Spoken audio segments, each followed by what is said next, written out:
Comment trader le gold? Ici, je vous montre un exemple pris live dans la matinale Admirals à titre de démonstration. Il est question d'attraper un mouvement en contre-tendance. Alors tout dépend de comment vous traduisez aussi votre contre-tendance. Je vous explique tout ça dans cette vidéo. Restez avec moi jusqu'à la fin. On va avoir ici un scénario juste énorme, un quasi x10. Alors disclaimer dès le départ, j'ai fait un TP1, un TP2 et ensuite sorti break-even. Donc je n'ai pas profité de toute cette baisse dans la séance, mais ça me donne l'occasion de vous montrer le pourquoi du comment de ce trade et notamment la notion de break-even. Alors pour ça, retour sur le graphique ici, M15 déjà pour comprendre la tendance. La tendance, elle était haussière ici avec ce mouvement comme ça qui du coup part de la baisse, va vers le haut. On continue cette tendance haussière depuis plusieurs séances et à un moment donné dans cette séance, ça commence quand même à stagner. On commence à avoir un peu de range qui prend place. Si on descend sur le graphique 5 minutes, c'est là où on commence à penser à différentes unités de temps pour savoir si on est dans de la tendance, si on est dans de la contre-tendance, etc. On a vu que le graphique 15 minutes était en tendance haussière. Par contre, vous voyez que ici, le graphique 5 minutes, ici, commençait à initier une tendance baissière, cassure du creux précédent. On a du coup un sommet ici.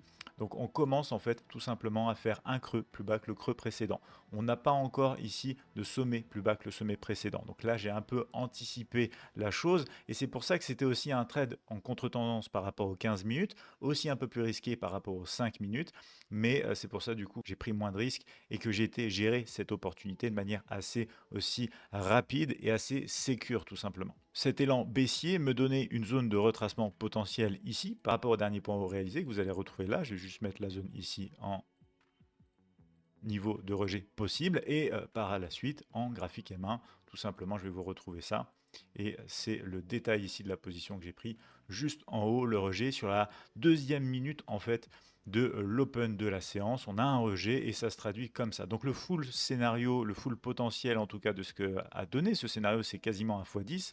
Je vais vous montrer maintenant ce que j'ai réellement fait dans la séance. Étant donné que c'était de la contre-tendance, j'ai joué la carte de la sécurité. Et vous pouvez retrouver ici, alors du coup on va dézoomer un petit peu quand même par là, mais là tout là-haut ici c'est mon point d'entrée autour des 373,50, TP1 ici sur les 72 et ensuite TP2 sur les 70.